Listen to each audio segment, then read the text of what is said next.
go home. I seen that. It's trying to die. Alright. Recording. Hey! Alright. Get yourself set up, man. I'm working on it. I think we need to get different tables. I don't disagree. I don't. Because these don't like us anymore. No. I feel like we need one nice sized table between us. Yeah. I keep forgetting to bring that one. I need to bring it. I mean, I don't hold judgment for it, so it's fine. You gonna bring your It's microphone alright, I forgot Mitchell's, what the fuck? Mitchell's chicken wings and Alyssa and Michael's freezer, so I gotta go pick those up. Oh, that's all good. And I could only get them 1 pack. I had 1 pack left. Bring that in. Yay, I can hear you. Can you? Yeah. I can. Oh, shit. Oh, shit. So how was your week? Not terrible. I'm looking forward to the end of the week, bitch. Camping. With nothing but women. It's gonna And be Jason, but he's gonna hide in the pop-up camper. Alexa already instructed him on his guidelines. great.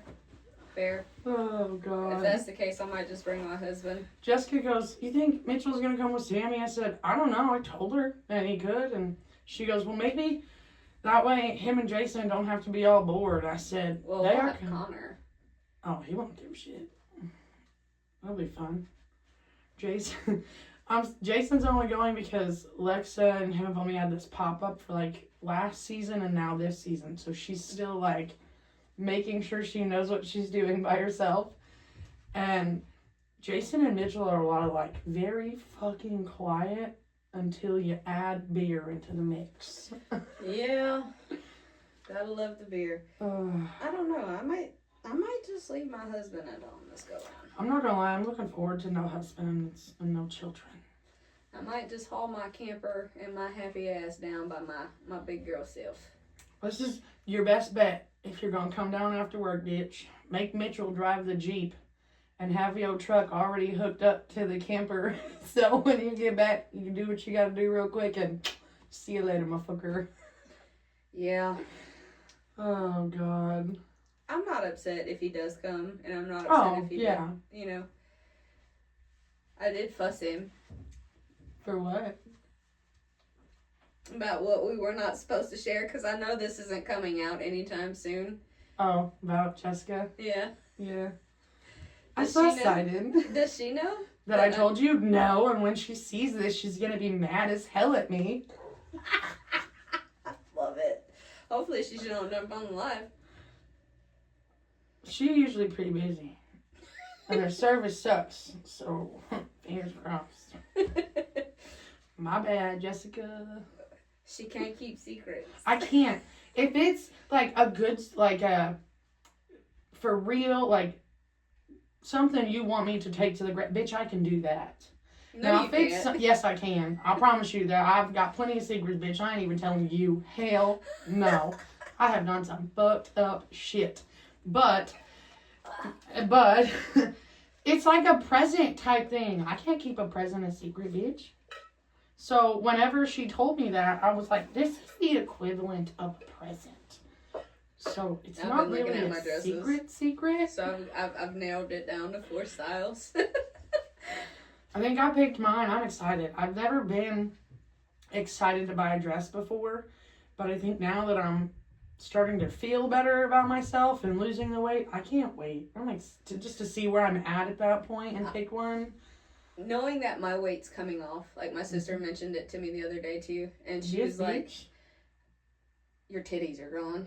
It's okay. Eleanor reminds me all the time. My ass is getting flat. Oh, Flat Stanley over there. I will never be as flat as Cole. Ain't nothing wrong with that. No. If I get as flat as Cole, I might cry. I don't blame you. I don't blame you. I have to have one or the other, tits or ass. I'd prefer both. But I have to have one or the other. And thankfully, these ain't gone nowhere yet. I could see them a little better now. They look like boobs now compared to... They don't just blend in with the big old Santa Claus belly no more. I'm done with you today. God bless. But yeah, so I'm gonna probably wait because when I looked at it, it only said it takes a couple weeks for shipping. Oh yeah, the dresses. Yep. So I'll probably order it in like. I'm thinking August. like mid-August is what I'm thinking. That way I'll have time to get it altered if necessary, and you got Mama right down the road, bitch. I know. Ting ting ting. Hello. Hello. I'm here for alterations. I need you to measure me. I'm gonna make her measure me like 3 or 4 times. Like, make sure the arm's right, make sure the chest is right, make sure the booty be matching, all that stuffs. Yeah, I haven't even gotten on a scale since I started this.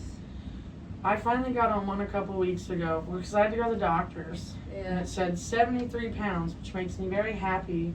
But also, like, damn it, I thought it'd be more by now. So, we'll see. You're getting there. You're getting there. Take it. But I don't know. I'm ready. Yeah. It sucks she said you can't drink.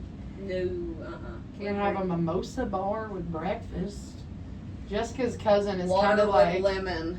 taking control of this. Like, we got like a little menu thing planned out again, like we did for camping. I'll fill you in on that when we're done. Real simple, easy shit, which I love. Yeah. Love it. But I'm excited. I am too. All the girls, some fun shit. I'm excited to go lay out and swim without having to. Mommy, hold me. I don't want to hold you, heifer. I want to lay in this sand with my book and tan.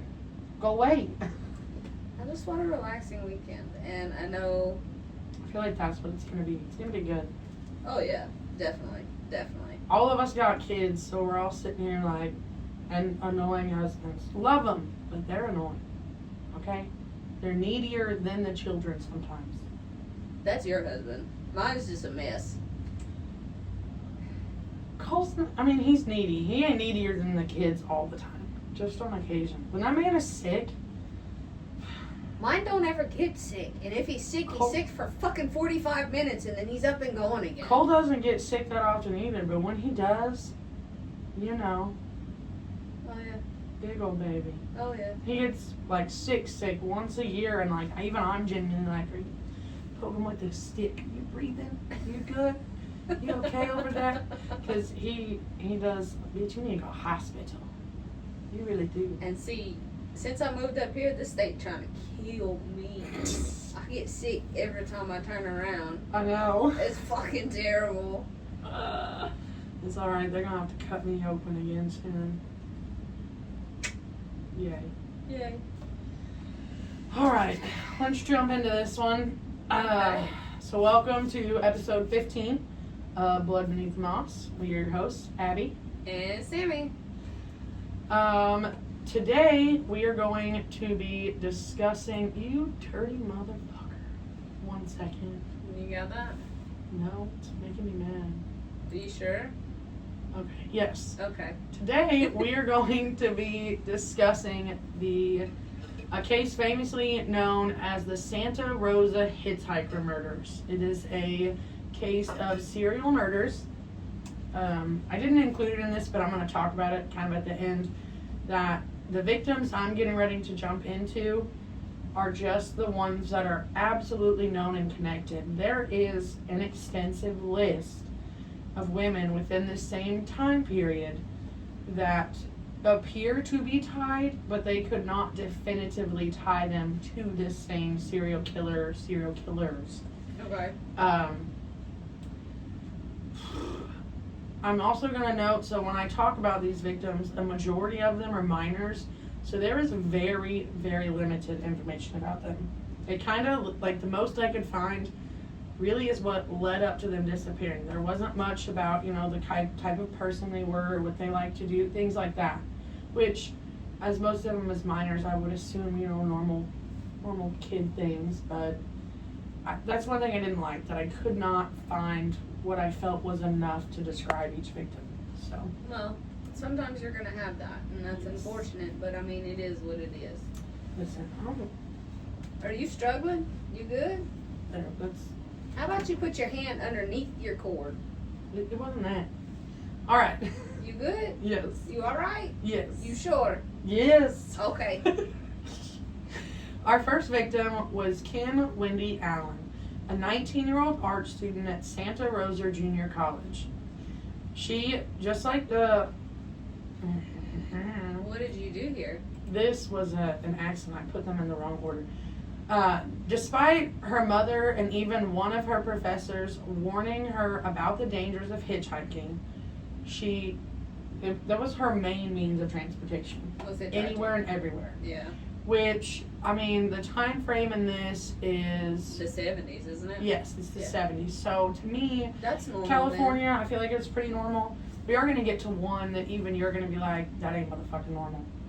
Okay. I'm telling you. It's messed up. But, I mean, like I said, her mother, even one of her professors, very much warning her about the dangers of hitchhiking for young, beautiful, attractive women, assault, kidnapping, rape, murder, all these different things she was extensively warned about. So, Kim was last seen by two men who had given her a ride on March 4th, 1972. They state that they gave her a ride from her job at Larkspur Natural Foods in San Rafael. These men would also state they last saw her around 5:20 p.m. that evening, and she was attempting to hitchhike her way to school. They noted she was carrying a large wooden soy barrel with Chinese characters on it near the Bell Avenue entrance to Highway 101. And this is what I mean by, like, this is literally all I can find for each one of them. Like, there is, I don't know if, like, their families just didn't do many interviews at this time, but there's just really nothing substantial out there about these women, which bugs me. It's heartbreaking, for sure. It does. When you told me about this case, you said that there was going to be little to nothing that we would be presenting to you guys, but I didn't realize that was it. Yeah, like it's, for the most of them, it's literally just when they went missing. Like, I spent, I'd say, a good 3 weeks trying to piece this one together. And it was more trying to research these victims and literally just coming up with what felt like a stone wall for each and every single one of them. That sucks. It really bugs me. Especially now, presenting it to you. Like, I don't like that there's nothing out there about them. The second victim, 13-year-old Lori Lee Cursa, a Lawrence Cook Middle School student. That's a baby. Yep. That's my son's age. I believe she was the youngest one. That's my son's age. Yep. It's my little brother is 13, and I can't. It was really strange, like the type of sick person you have to be to, like, and these women all look different too. So, like, he really just didn't have a type. To me, I feel like this was more of a crime of opportunity for him. Whoever he saw that he felt was vulnerable at that time is who he took. Well, if they're all young, that might be the profile itself. Because when but you to think me, of, this is a different kind of young, though. You know what I mean? not necessarily. Yeah. If they looked older, maybe he thought they fit better. Yeah. I don't know. It bugged me. But her mother would report her missing on November 11th, 1972, after she disappeared while they were at the You Save grocery store. But it would be reported by her friends that she was actually last seen on November 20th or November 21st in Santa Rosa, where she was there visiting with some of those same friends. It was also reported... What? Yeah, she ran away from her mama. She was a habitual runaway. That much I did know. She was a habitual runaway. Constantly running away, which makes me, I hate to say it, but kind of wonder about the home life for her being a habitual runaway at 13 years old. Yeah. Yes. So it was also reported by an unnamed source that she was seen possibly even as late as November 30th hitchhiking. Everywhere I looked, I could not find, like I said, anything about her home life, but I can imagine wouldn't be the best with her. I mean, that's the only thing I could find, was the amount of time she ran away was exponential. Like, the police didn't even take the report seriously. That's how much she had run away. Yes. Okay. Uh, I don't like that. no. Our third and fourth victims would go missing together, and their bodies would be discovered together as well. Okay, so these are our two youngest. Maureen Sterling, 12, and Yvonne Weber, 13. Two young, pretty girls who attended Herbert Slater Middle School. On February 14th, 1972, after leaving the Redwood Imperial Ice Rink. That makes me mad. Yes. Those are legit babies. Yes. I mean, hearing their ages and then middle school with it makes me sick to my stomach. Yeah. Yes. Both girls, like so many young people in the area, often hitchhiked. What I could find about them was they were at an ice rink with a whole group of friends. They had left the Redwood Imperial Ice Rink. There was a couple, and I didn't really put it in my notes just because it was, you know, tween talk of, oh, well, there was this guy who offered him a joint, and they What went are to you go. doing smoking a joint at 12 and 13 years old? Girl, this was the 70s. I don't give a shit. That was normal in the 70s. Keisha, I'd smack the hell up. And I will say this, I'd let somebody I won't tell her the offer. first time I smoked a joint. Let somebody offer my son a joint. Oh, See what hell the- no. See what Absolutely the hell not. happens. Not at that age, no. But I'm saying at this time period, that was normal. But like I said, some of the friends that were there, one specifically, she was interviewed several times about their disappearance, and she would say that it was a man of light complexion, afro type style hair. He had approached the girls and offered all of them, like their whole friend group, to smoke. Those were the only two they wanted to.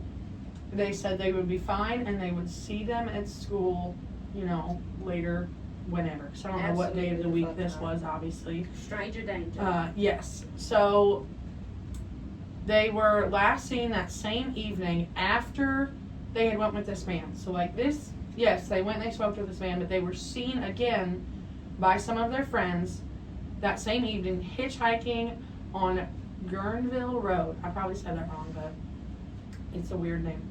I couldn't find exactly who reported the girls missing, like, at all. Could not find any mention anywhere. If it was their family, their parents, their friends, the school. No idea who or actually how long it even took them to be reported missing. See, what bothers me is, like, growing up, they had a skate rink not far from like, pretty much the center of where we were. Mm-hmm. It was in Jennings. Yeah. So there were several nights. We know all about Jennings, don't we? Yeah, we do. Fucking place there.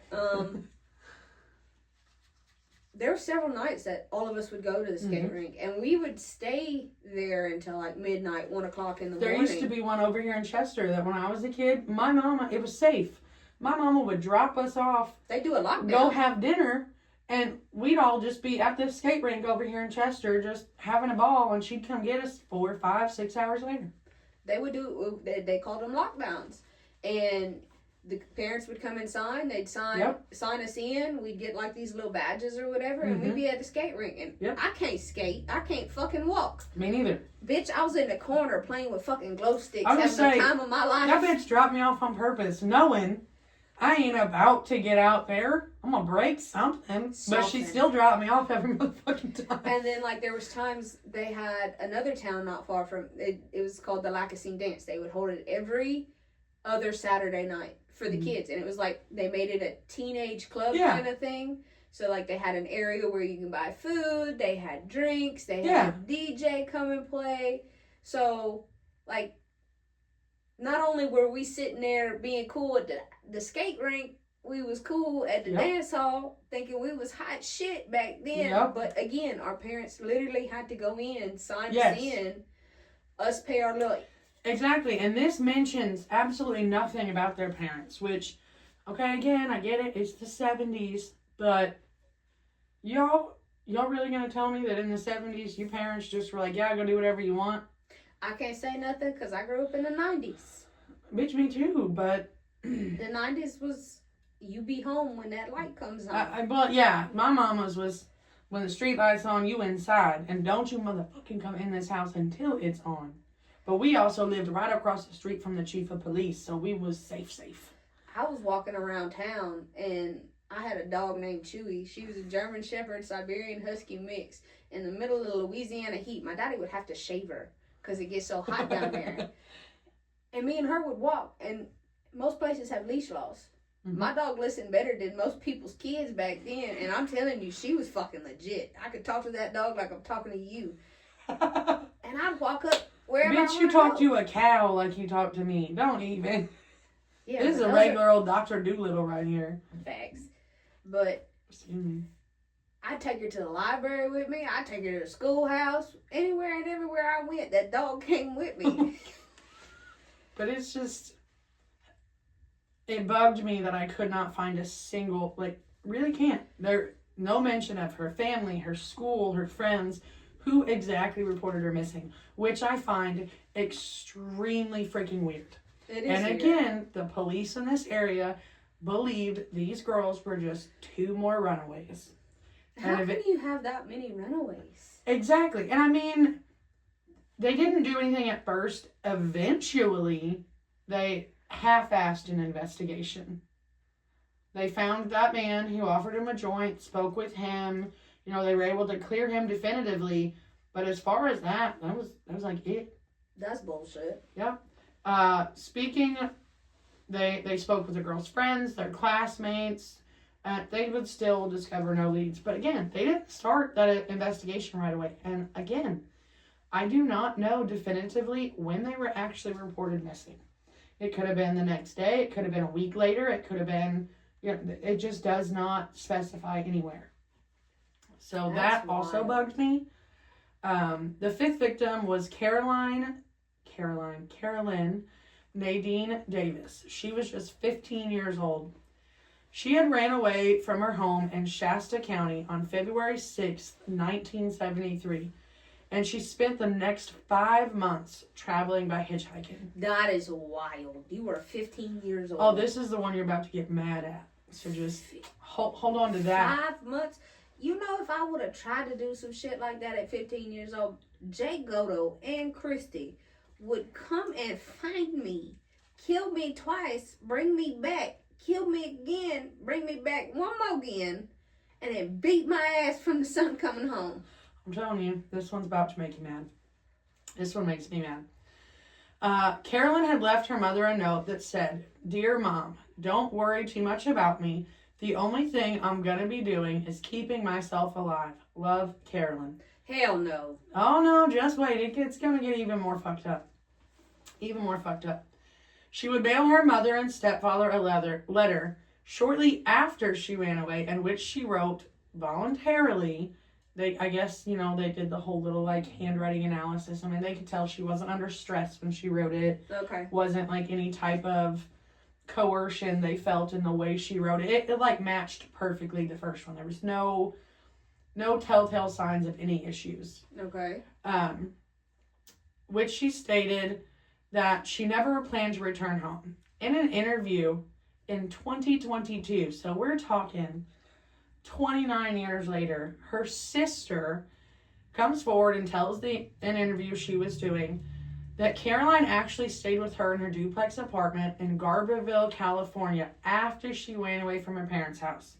First of all, as her older sister, hell no. My little sister runs away from where she's supposed to be. I'm beating your ass first, and I'm taking you back, and you can get your ass beat there. Her sister claimed that Carolyn told her she had witnessed a double murder in Shasta County, and that she was afraid for her life. Okay, hold that thought. I don't care how bad it gets. Somebody's going to listen to a child. Yep. I don't know what these kids are thinking. They're all running away. They're all, that's the code, right? They're all doing that. So something has to be going on at home that they feel some type of way. But there is enough people in the world. Someone's going to listen, even if it's not your own family. Someone will. It gonna be a weird blip. A stranger. I can understand where the hit. A kid runs up to me and has to tell me something. I don't care what I'm doing. I'm going to stop and listen every motherfucking time. But again, I think that's half the problem too, is because you have these these people like us who would stand 10 toes down for And your then you kids, have the my other kids. people who don't give a shit. Yeah. If it ain't my kid, I don't give a shit. I hate a person who's like that. Hate him. I'm sorry, but Any child, no. You should give every care you have in the world to make sure that that child, whether it's yours or not, is okay. yeah. Yep. Eventually, Carolyn would grow increasingly paranoid that someone connected to the murders would find her. So she left her sisters and hitchhiked from California to Illinois. Holy shitballs, that is far.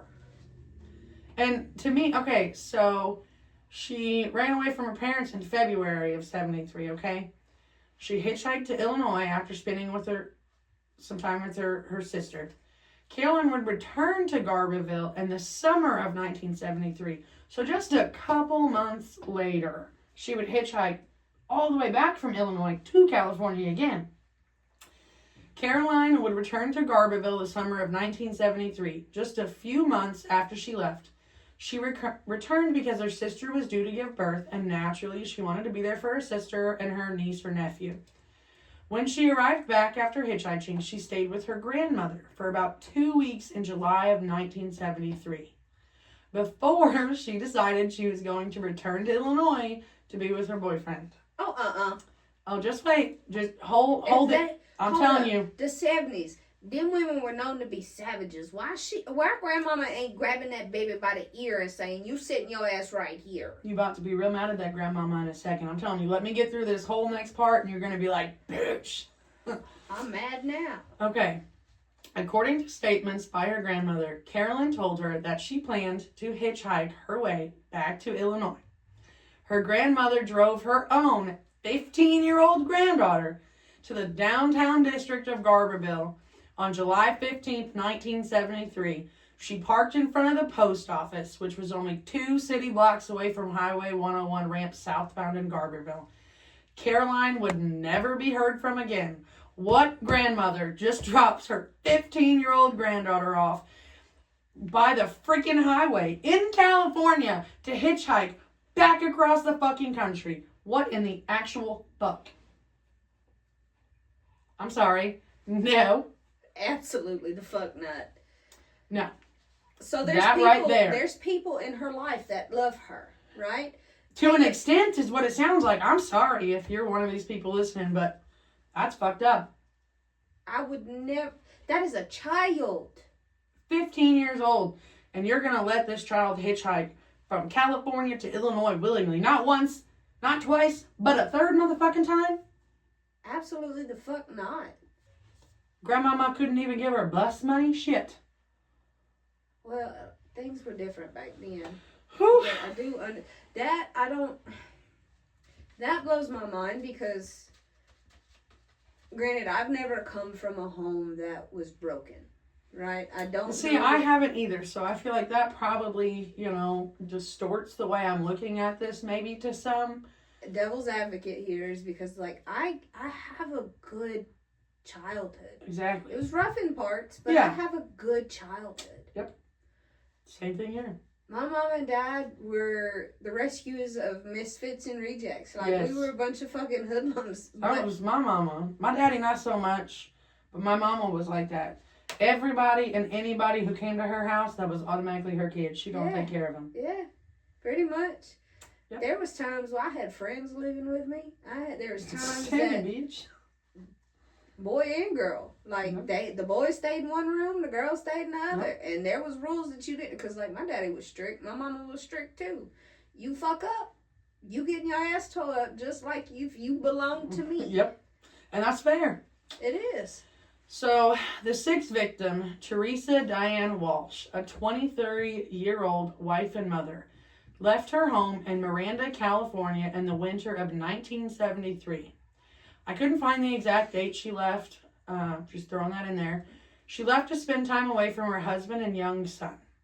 She hitchhiked her way across California, often catching rides along Highway 101. She had never had any issues or expressed any concerns for her own safety when it came to her frequent hitchhiking. In late December 1973, she was in Malibu, but she wanted to head home for Christmas to spend it with her mother and her son. I'm going to note there that I'm going to assume there must have been some troubles within her marriage, because every single thing I found, it specifically said she wanted to spend Christmas with her mother and her son. Nothing about her husband. So I'm going to assume maybe there was some issues there. Yeah, I think that's safe to say. Yeah. Teresa would last be seen on December 22nd, 1973 at Zuma Beach in Malibu, with every intention on hitchhiking to Garberville. The seventh victim in this case, to this day, is still listed as the Sonoma County Jane Doe. That's crazy. Yes. All that is known about her, she was mostly skeletal when she was found, is that she was likely a 19-year-old girl, after a pathologist determined this by examining her remains after she was found completely skeletal in 1979. But they are going to date her murder back to the time frame, and the way she was bound, she ties directly to it. Okay. So now that we've talked the very minimal that I could find about each of these victims, let's jump into our timeline. But before I get started, I want to say I couldn't find a whole lot about these girls, and I'm assuming it's due to the fact most of the victims were minors. The first victim to be discovered was Kim Wendy Allen. She would be discovered first on March 5th, 1972. Kim would be found in a creek bed 20 feet off Enterprise Road in Santa Rosa. She had been bound at the ankles and wrists. She had been sexually assaulted and slowly strangled with a cord for what would be determined over a 30-minute period of slowly torturing her by stopping, letting her catch her breath, and then starting again. Breath play. Yes. Whoever was assaulting her was getting off on the breath play. Yes. Disgusting.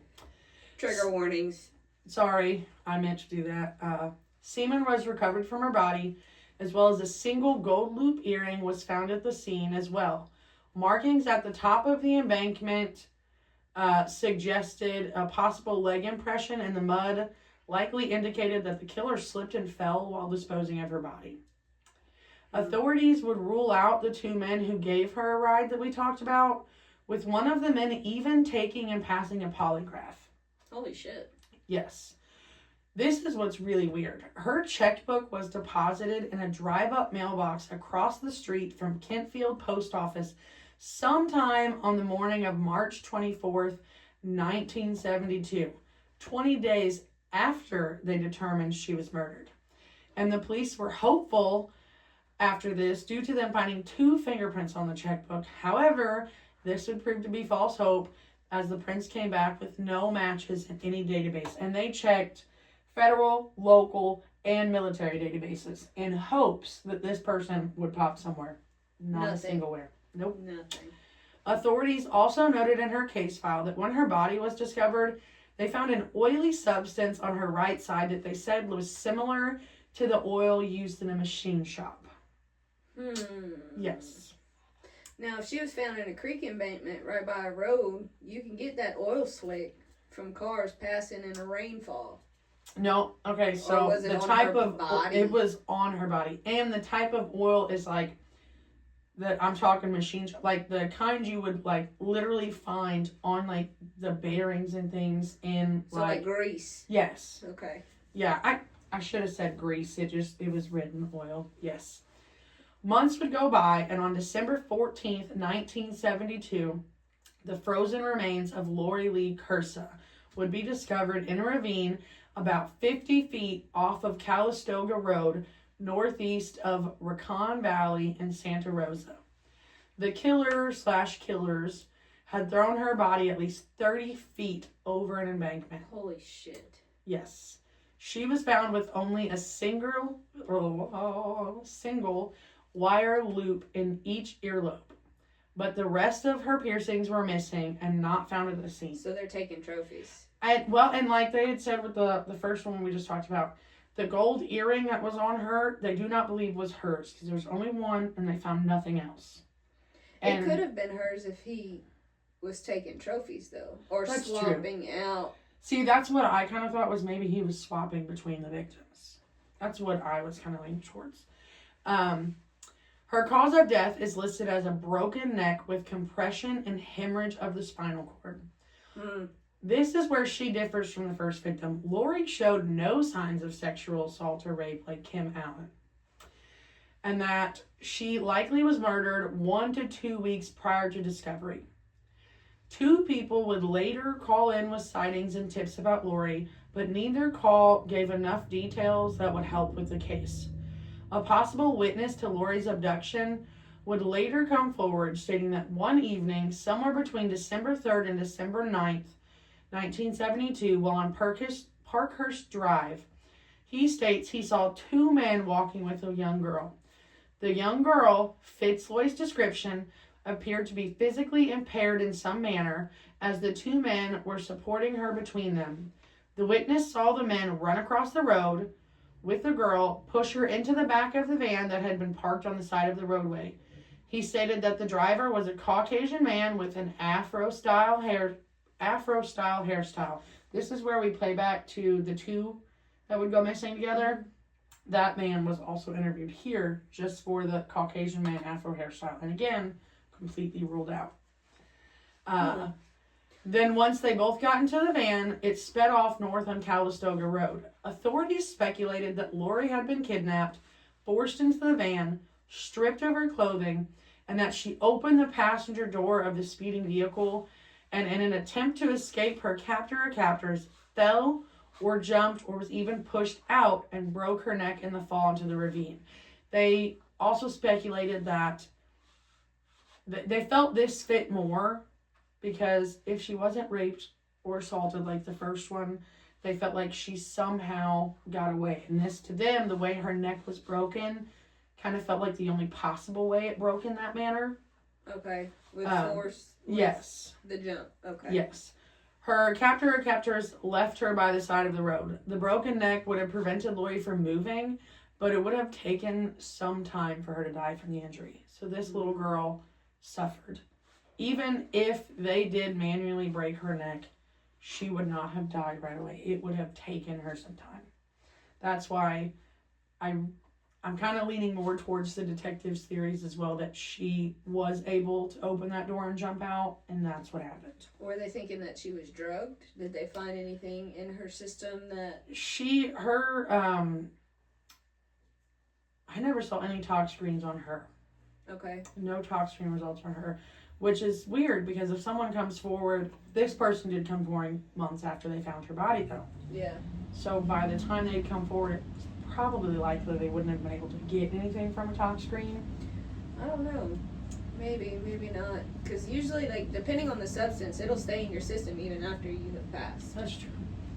Unlike the other victims, which I'll note with the other ones too, I couldn't find anywhere where it stated if she had been left with some type of jewelry on her, which I thought was a little strange. Yeah. Because all the other ones are going to mention some type of jewelry. Then just 14 days later, on December 28th, 1972, on Franz Valley Road down a steep embankment is where the first 2 victims that we talked about that were taken together would be found 10 months after they were reported missing. So there was nothing really left. I don't think there was too much, no. I don't. The bodies of 12-year-old Maureen Sterling and 13-year-old Yvonne Weber were found about 6 feet off the side of the roadway. A single earring, orange beads, and a 14-karat gold cross were found at the scene. Due to the girls, mostly skeletal, remains being mostly skeletal, medical examiners were unable to determine either girl's cause of death. Sterling's mother said the necklace and earring were her daughter's, but the earring match was never found. Authorities would find binding materials in the brush, suggesting the girls had been bound and restrained by the killer or killers. And authorities wouldn't find any other items or belongings at the scenes from the girls. So, again, with the trophies... I really do feel like there's trophies going missing here. I really do. Hey, since you love me so much, you want to pass me a piece of that beef jerky? Yep. It keeps staring at me and it's calling my name. It's Peppa. It's my favorite. Sorry, y'all. Oh, you're good. Things started to feel like they were going back to normal until the summer of 1973. On July 31st, 1973, our fifth victim, Carolyn Davis, would be discovered in Santa Rosa, just 3 feet from where the Marines of Maureen Sterling and Yvonne Weber's bodies were discovered just 7 months earlier. So it was like a relive thing, I guess? Yes. Because that's no coincidence. Oh, her cause of death is weird. Carolyn's cause of death was discovered to be strychnine poisoning. What the fuck? Yes. Around 10 to 14 days prior to her body's discovery. The forensic pathologist couldn't determine if she was injected with the strychnine or if she had ingested it orally. But the autopsy did show no trace of either heroin or amphetamines in her system, which they said strychnine is typically mixed with, so it's believable that she did not willingly take the strychnine. Yeah. I never found anywhere in what little I did find about her anything about drug usage. So I don't feel, that had anything to do with it. Bitch, I want to eat a piece so bad, but I got to talk. Why am I holding that? Shit. I needed that out of my face, otherwise you wouldn't have no beef jerky. The pathologist did determine her probable date of death would have been July 20th of 1973, just 5 days after her grandmother and anyone else reported seeing her at all. The autopsy also showed, this one's really weird, Carolyn had an injury to her right earlobe that looked to be an attempted ear piercing, while her left earlobe was perfectly fine. So the killer has an ear fetish? I'm starting to think so. That's weird. Yes. I'm not here to kink shame. I am. You like it, I love it for you. Don't kill nobody over it. Yes. That's gross.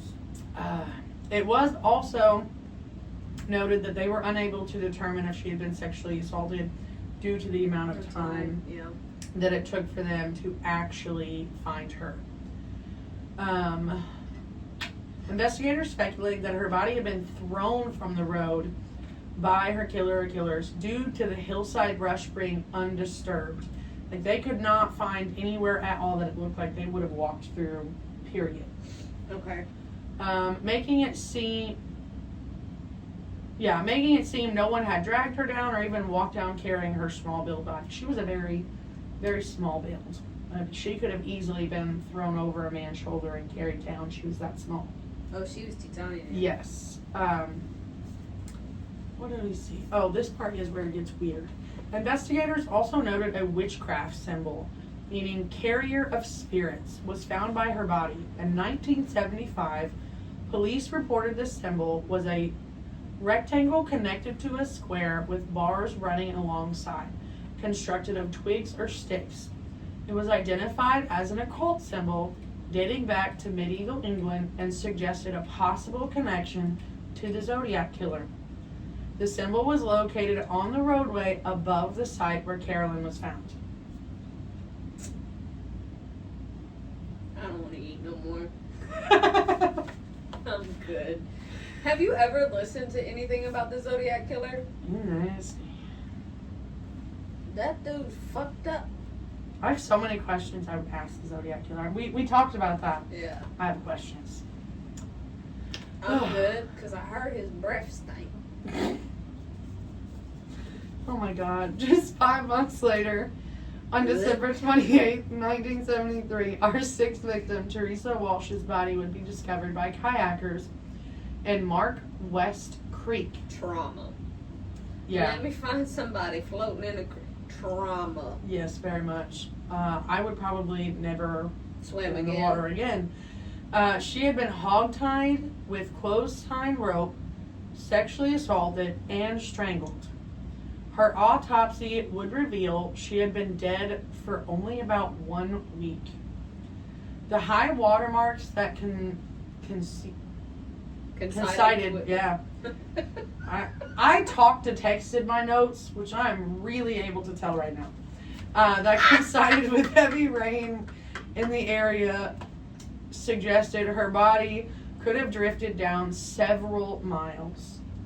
Okay. I never found any information as well with Teresa's case about the jewelry like the other victims. But I will note that's one thing I did read, was detectives had received over a good 3 or 4 months after her body was discovered, random pieces of gold jewelry being found along this creek and being turned into authorities.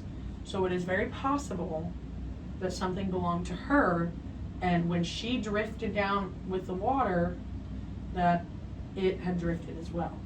Goodness. Yes. I just got the chills with that. Yeah, super, super weird. Due to the water as well and her possibly being drifted down, pretty much any evidence also went with it. Yeah. Our final victim is widely known as the Sonoma County Jane Doe. She would be found on July 2nd, 1979. The skeletal remains of a young white female would be found in a ravine off Calistoga Road, approximately 100 yards from where Lori Lee Cursa had been recovered 7 years earlier. He was revisiting sites. Yes, but what's really weird to me about this is they're gonna say in a minute how long they think she was gone for, and when they found Lori Lee Cursa, She was already there. most likely, and if she wasn't, she was within days or weeks. Yes. So my question is, since we know that he's revisiting these sites, why didn't they go back and like do a better Oh yeah. sweep Yep. of this? This whole case just, it irks me because I feel like these women were not given the attention they deserve simply because the time period, they were hitchhikers, they were runaways, they just weren't given what they should have been given. Yeah. She had been hogtied and her arm had been broken around the time of her murder, and her body stuffed into a laundry or duffel bag type bag before being dumped in the ravine. Oh, so she was a itty bitty. Yes, she was tiny. And kind of when we get to her age in a minute, she dumped in the ravine. But due to the state of her remains, they were unable to determine her cause of death as well as several of the other victims. It would be determined that this Jane Doe was anywhere from 16 to 21 years old. She wore hard contact lenses that they found a hard case to with her body that had cherries on it. They believe that her hair was auburn due to a couple things they found in the bag. Yeah. Because it came back as female, and I can't see a female committing these crimes. I mean, I know it's possible, but the severity of these, and obviously the sexual assaults, I really think it was a male. So they're definitely leaning more towards the hair was hers. Auburn or brown, in that she was anywhere from, she was about 5'3" tall. They also noted she had an old broken rib that by its healing was an old break that had healed over before her murder. One expert that consulted on the case determined she had likely been killed between 1972 to 1974, and that she was most likely 19 years old. And let's not forget, she was so close to where Lori was discovered, and she was found exactly like Teresa had been, which is why I'm sure they linked her almost immediately to the others. Now, it has been 45 years since the last victim was discovered, and to this day, all of these families still seek answers that I feel they will probably never get. And for our last victim, the Sonoma County Jane Doe, I feel nothing but sadness for her, because for the last 45 years, she's just been listed as someone people have forgotten about. She doesn't have a name. It's just a Jane Doe that was she at least buried, or is she sitting in a place still unclaimed? See, I couldn't find anything about that either, and that bugged me. I feel like Jane Does for me are always so hard because they just sit there for so long, either unclaimed, or they're cremated and then sent somewhere, or they're buried in like a Jane Doe, John Doe cemetery, which I hate that. I hate it. These 7 young women deserve justice, and I hope and pray that one day they will get just that. I don't have it in my notes, Shit, hand me my computer. I know I'm a pain in your butt. You can unhook it. I gotta pull it up real quick, but I want to throw in, so we had mentioned the Zodiac possibility links or whatever there. There is, I didn't add their names in here, but there is an extensive list of other potential victims, and I just want to pop that up real quick because I feel like that needs to be mentioned. Santa Rosa Hitchhiker Murders. Open. I'm connected to the Wi-Fi. Don't be a booty hole. There we go. So, and the Zodiac is not the only person they think, big person, they think could have possible ties, so you're about to crap your pants. Okay. There is two, like, one of these women was never found, but the way she disappeared directly correlates to the other two. Another one, they believe, was possibly the very first victim. Okay. The victim that was never found was a Jeanette Kamahele. She was 20 years old. She disappeared hitchhiking, and she was never found. Okay. Lisa Michelle Smith was 17. She vanished in 1971. When she was found, she had a lot of the same, like, restraint marks. Yeah. Same type of jewelry put with her, different things that they feel could not directly tie her, but they feel like she is most likely this killer's first victim. Let's scroll down here. This is super weird. Major theories and suspects. Obviously, the biggest, most supported theory is a serial sexual sadist. Due to the binding, the sexual assault, controlled killings. Like the breath play and stuff like that, yeah. Kind of not as much looked at, but kind of plausible because of the two young girls being kidnapped at once, the multiple killer angles, because of the way that the killing methods differed. Yeah. The strangulation, the blunt force, the poison. They feel it's a possibility, but they're still leaning more towards the sexual sadist. Which, with the sexual sadism, that gives him an opportunity to craft his killings, I would say. Because then he's able to figure out the things that he likes the most, that he wants to enjoy and break down into that moment. And that itself is a profile. It's not just a sexual sadist that we're looking at. It's someone who's experimenting to the point of, let's see what makes me the happiest when it goes through. So, let's get into this part. You'll probably like this. Connection to other serial killers. Okay, let's hear it. Possible connection to, obviously, the Zodiac Killer, which we talked about, suggested due to Northern California. The only thing that differed, the only thing that tied him was that one occult symbol. That could have been somebody just playing. Exactly. That's where I'm like, I don't really quite see the Zodiac part there. But it's definitely possible. The one that I find most interesting is Ted Bundy.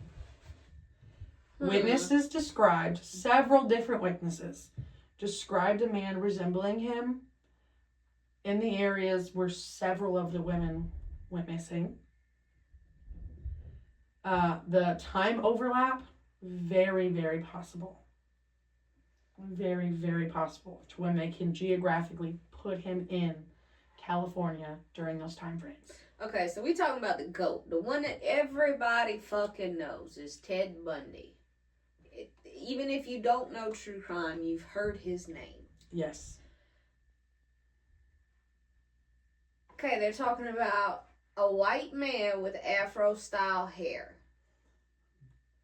Consistently, but Twice. He was cleared. Twice, yes. One's a coincidence, two ain't a coinkydink. Well, no, that's what I'm saying. But he was cleared. That man passed, he was one of the two.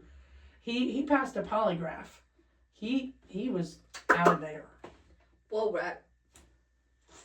You say that. But have you ever really looked at Ted Bundy? Listen, the witnesses that reported that one are not the same ones that reported him. Okay. But in my mind... They completely look different, for sure. No. Because if you look at... Google a picture of Ted Bundy. Dear sweet Jesus, I'm going to fight this bitch. Fight me. I'm good with it. Ted Bundy. This motherfucker had poofy hair. Did he really? Oh, God, he did.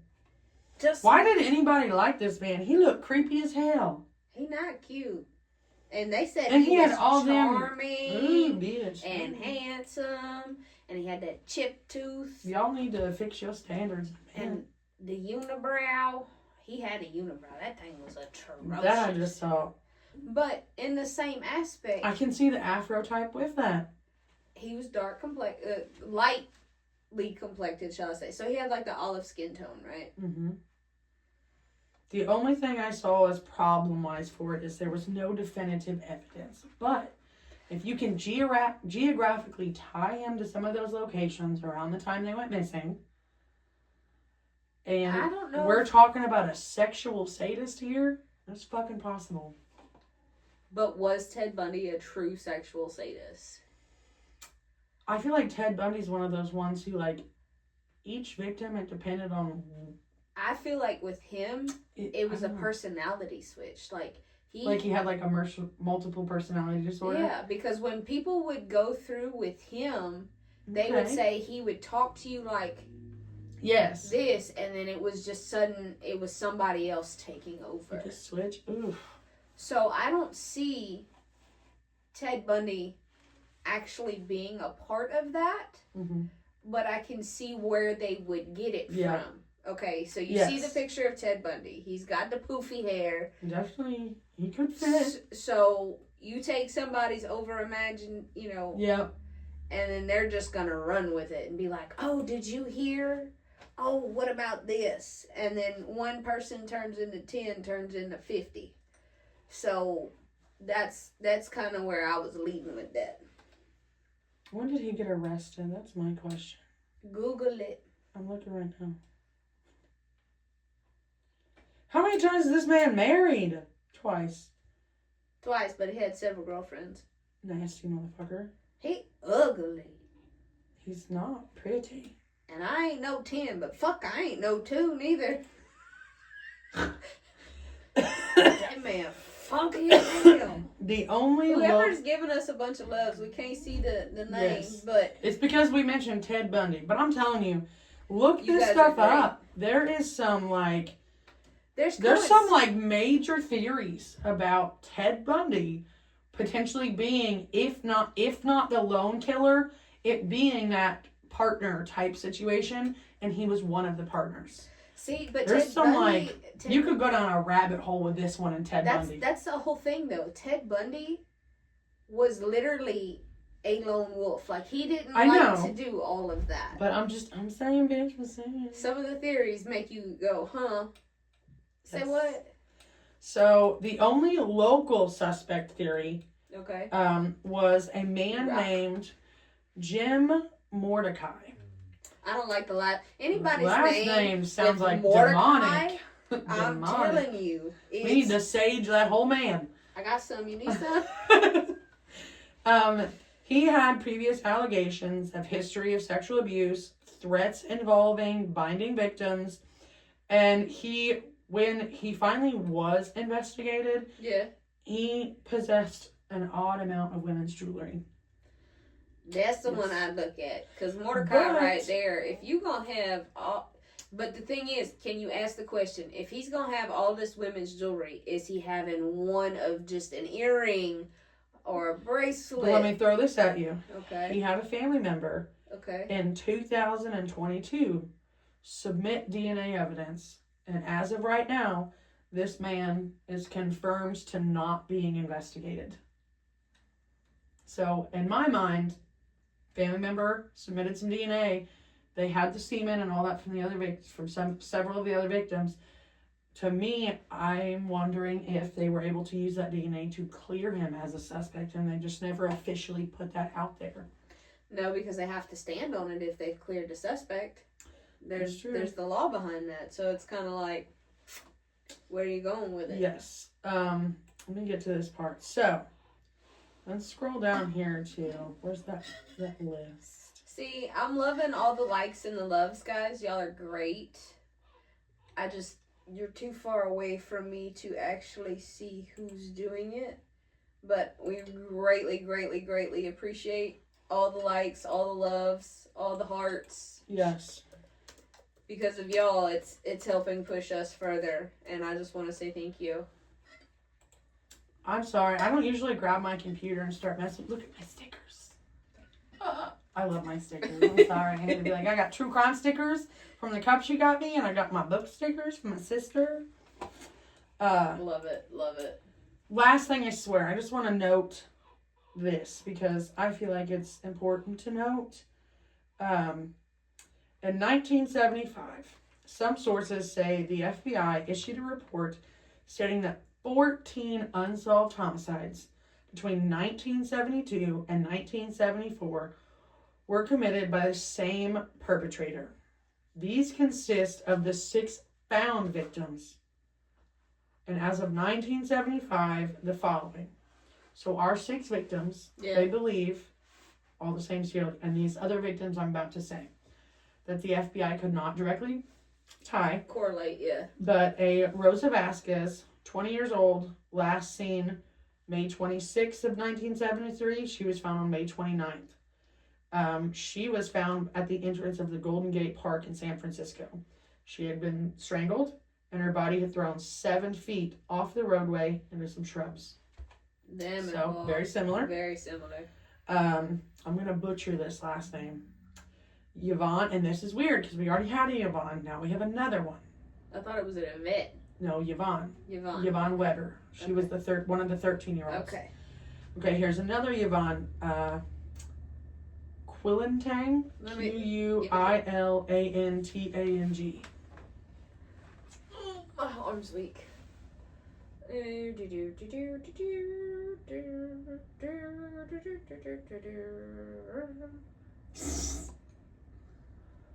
you find it? Yeah, I see it. I'm looking at it.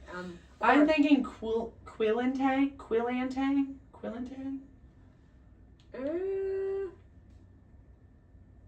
That looks Hispanic, if I have to say, or like of Spaniard. I was thinking Spanish, like Chinese. No. Oh no, those are usually 3 letters. Never mind. What? Not necessarily. Give me my computer. What the hell? She's gonna yell at me for sure. What the hell is wrong with you? Anyway. Kirk's gonna smack you. He not Chinese, he Thai. He gonna smack me. You stupid. That's what I get all the time. Sometimes. Papa Kirk gonna smack the shit out of you. Yvonne Quillantang, 15. She was found strangled in a vacant Bayview District lot on June 10th of 1973. She was 7 months pregnant, and she was out to buy groceries. How is a 15-year-old? 7 months pregnant? Well, I can't say that, because, like, I've had friends in high school who were pregnant, but that, to me, I guess, outside looking in, and now that I'm older, I couldn't imagine that. This next one. Angela Thomas. She was a resident of Belton, Texas, but she had been visiting California. She was found on July 2nd. We also had another victim found on July 2nd, I believe, of 1973, smothered on the playground of Benjamin Franklin Junior High School in Daly City. She had last been seen the previous evening at the Presidio of San Francisco, walking away from the area at 9 p.m. A locket was recovered near the body. Yes. Nancy Patricia Gidley, a 24-year-old radiographer, last seen at a Roadway Inn motel on July 12th, 1973, was found strangled behind the George Washington High School gymnasium 3 days later. This victim was unclothed except a single fish-shaped gold earring that was determined to have been dyed within the previous 24 hours. Gidley had served 4 years in the Air Force and told friends and family in Mountain Home, Idaho, that she intended to become a freelance writer for the San Francisco Chronicle and was going to San Francisco to be a maid of honor at the wedding of a friend from Hamilton Air Force Base, all of which proved false. So, don't really know what she was doing there. I'm very confused at all of this. Yes. The amount of strangulations and extra jewelry, like, definitely seems like these victims are possible. Yeah, well, it goes with, like, the... And the time frame of when they were found really pulls it into. Yeah. Nancy Fusey, 22, disappeared after going dancing at a club in Sacramento. Her remains were found on July 22nd, 1973 in Redding. This is where she differs from the rest. She had been stabbed to death. If she had been stabbed to death, that doesn't really fix... I'd say, I don't feel like she fits like the rest do. You gotta do the thingy. Oh, shit. Like the rest do. Our next is Laura Albright Odell, 21, missing since November 4th, 1973. She was found 3 days later in bushes behind the boathouse at Stowe Lake in Golden Gate Park. Odell's hands were tied behind her back, and the cause of death appeared to be from head injuries or strangulation. See, she fits better than some of the others. Yeah. Brenda K. Merchant, 19. Here's another one that was stabbed to death. Really weird. I don't think they fit the bit. Oh, hold on. She was found stabbed to death at her home on February 4th, 1974 in Marysville. She had been stabbed over 30 times. I don't think she fits. I think this one seems like a crime of passion. That one, to me, like anything... So, when you look at the confirmed victims of the Santa Rosa Hitchhiker, there's strangulation, there's the jewelry involved. Now, there is play in this. Like, they're able to tell the going backs and forths. Yes. So far, out of all we talked about, the two just don't fit. They don't. I think it was more of like a mass hysteria. Yes. And just kind of trying to bundle it all yes. in with that, which we've seen that before in other true crime podcasts. Yes. Stuff like that, where they just want to get the hysteria gone. Yes. So then we also have a Donna Marie Braun, 14, whose strangled body was found on September 29th, 1974 by a crop dusting pilot who was flying overhead. So to me, out of these, there's another list of locals, anyway, this was a list from the FBI stating that these 8 women, they believe directly tied. I think 6 of the 8 did. I do not think that the Nancy Fusey and the Brenda K. Merchant fit because of the nature of their murders. I do not think that they fit. But the other 6, 100% consider they would fit. We found jewelry, they were they were strangled. Yeah. Those to me, they do fit very well. And they're young. And the time frame, like within a year to this one was just under 2 years from the last one being found. Yeah. So to me, those 6 fit, and they fit very well. Now this is where law enforcement across the country feels there is victims where this man possibly killed in Oregon, Washington State, Utah, and Colorado. See, I've heard, like, deja vu moment. I've heard of this case. I've never really dove into this, but I know for a fact there was something, I think there was like a documentary or something like that. I think so. That had posted a couple years ago, and it was saying that there was, in connection, like it was following a highway route. Yes. Or whatever. And along those highway routes is when he would make it into the other states. Like they showed out like a map, and it was doing like kind of like this, and going through from California to these other states where it was like he would make pit stops because California would have like a cooling off period, if it made sense in the aspect, and then they would find these other girls, which would only be like a month or 2 difference into when these girls were going and Yes. missing. Yes. I'm just looking at all this stuff.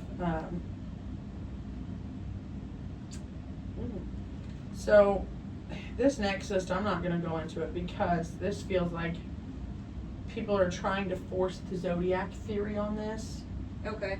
And it literally says, in 1986, author Robert Graysmith published a list of 49 confirmed and possible Zodiac killer victims. This list included the Santa Rosa victims.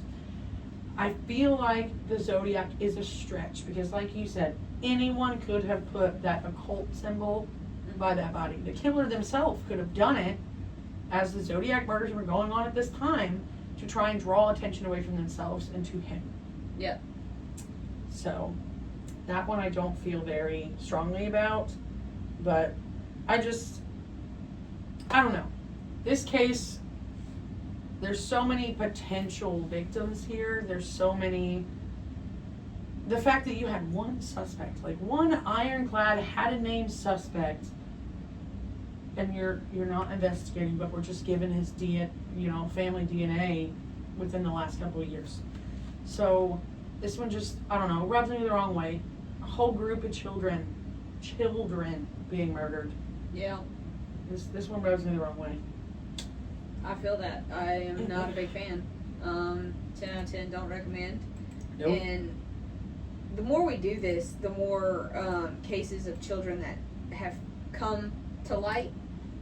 Oof, yes. And when I tell you, I don't know how many more cases I can look at children. Like, I just did one the other day where this kid, like, I was just researching. I didn't even know if I was going to do. Yeah.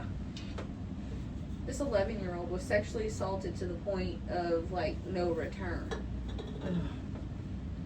And then the case I just finished and just sent you, there's a 7-year-old and a 6-year-old in there. And the 7-year-old's he's 8. The 8-year-old's a little boy, and the 6-year-old just had her 6th birthday. She was sexually assaulted, and her skull, like in her face, was completely shattered and just left on the floor like a piece of trash. Oh, gross. And when it talks about the sexual assault, I didn't put all the details just because I can't. Yep. I can't do that. Like, mentally, I can't Yep. do that. But reading those details was rough. I bet. I'm good. I want my beef jerky, though. I'm dead. But, sorry, I know we don't usually do this. I kind of spiraled at the end, but I don't know. I This liked one it. was super weird to me. The different theories on it, I just felt like we needed to talk about those a little bit, so. I liked it. It was definitely a different change of pace, which I'm interested in. I'm always interested in when we get together and actually sit down and have our little moments and our back and forths of it all. And then I know that we've talked about actually getting together and doing a sit down with me, you, and Jess all I want to do together. that so bad. And go over some of, like, that could be one of our bonus episodes. That would be super cool. I really do. I think it would be fun. All of us going over how you sent me the other day. What serial killer would you want to talk to and why? Dude, that would be a cool episode. Like, Mine is definitely the Zodiac. 100%. I got questions. First of all, who the fuck is you? Okay? Biggest one, obviously, everyone's question. Was you really going to shoot that bus full of kids you told the paper he was going to do? That's a big one for me. Was you really going to do that? It's a big one. I just want to know, because of, like, the Jeff Davis 8, and I know we always refer back to that one, but that one to me is, like, stuck But I feel in like my... we've picked cases that have stuck with us. We have. Because there's just something about them that just, you can't let it go. Like, I can't imagine being a detective because if we're just going through picking these and something's sticking like that, can you imagine being a detective and having 10, 20, 30, so many of those cases just sticking with you all the time? Yeah. I don't think I could do it. I honestly just seen a posting the other day in my hometown, back in Louisiana. The sheriff's office we were looking for a forensic coroner You don't need to do that. training. And I was like, oh, pick me. Wait, I don't live there anymore. And I was like, and it was like a part-time because you wouldn't be doing it full-time. You would be on call, stuff like that. So you would go out with like the detectives and stuff like that and retrieve the bodies and stuff. But you were able to work alongside the detectives and learning the ins and outs. Bitch, I want that job. You're creepy. So growing up, Dead bodies fascinate you. They do I'm because scared. they tell a story, right? Okay, Ducky.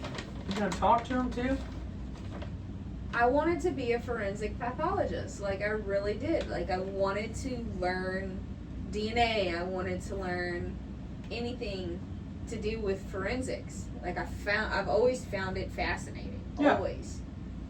And it's not like graveside humor or stuff like that. It's the fact that you can learn so much from somebody who's not there if you just let them speak to you. And I know that's over romanticized as far as that goes because it is You really sound like Ducky from NCIS. sit It's on. not a bad thing. I loved Ducky. But it was more of the I feel like it would like the body would talk to me. Yeah. Because I would want to sit here and know why this is the way it is here and why this is the way it is there. What are the difference, like especially in serial cases, like what is the difference in between? See, why you think I put this shit over there? But in the same aspect, it's like, could I handle the smell? Vicks. Vicks don't fucking work. I don't know what I was going to say. I'll be the first. Have you ever smelled a like 3-week-old dead cow just sitting out in the? Grew up on a farm, bitch. Grew up on a farm. Put a cow in a sinkhole one time. Don't tell them. State of Missouri that. I burned cows. What you mean? We didn't have time. We had shit to do. Well, it's illegal. You're not supposed to do that. The statute's a limitation. I was like 7. I'm gonna say my mom ain't been married to that ex-husband for a long time. So speaking of my mama, that bitch Ross from France, she been divorced 3 times. Sorry for putting you out there like that, mama. When she got divorced from her when she said she was divorcing her 3rd husband, I legit made this bitch a cake and wrote, "Congratulations on your 3rd divorce, Ross." Gave it to her. I would have smacked you. She didn't like it. I bet not. I bet not. Oh, again, thank you for sticking with us. I'm so sorry that I will tell you, I was all over the place on this one. And I am sorry, but this one pulled something out of me. I don't know. Like, I could not just, I don't know. It made me go everywhere on this one. I feel that. The case I'm fixing to start typing up here soon, the one I told you about, the gay African American. 1970s, same. He was a big activist or whatever. That's about that time period. Yeah. That makes sense. Yep. That case has me like a fucking. Yes. Excuse me, I'm sorry. Is the beef jerky talking? And your 4th fucking Red Bull. 3rd. 4th one's in that bag with my pickle You don't need it. What else am I gonna drink? Water.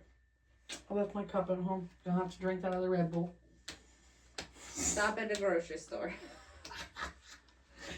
But thanks for watching, guys. We are excited for those of you that aren't sneak peeking to get to see this one. Yeah. Don't judge me when you do. I was a crackhead on this one. That's okay. I don't judge you. You like it, I love it for you. Yes. But yeah, thank you for tuning in and joining. We love you guys. Go like, follow, and share. Yes, please. Because we will say, as independent podcasters, this is very hard to try to push content out. This is why we do the sneak peek. So if you could like, follow, and share, we have our link trees posted everywhere. We would appreciate it. 5-star reviews, always, of course. Actually, no. We're gonna get a big Q review now just because you said that. And you want to know what? At least they would be honest. That's true. I want to see what these people be saying. I don't know what the hell. I'm gonna close this one now.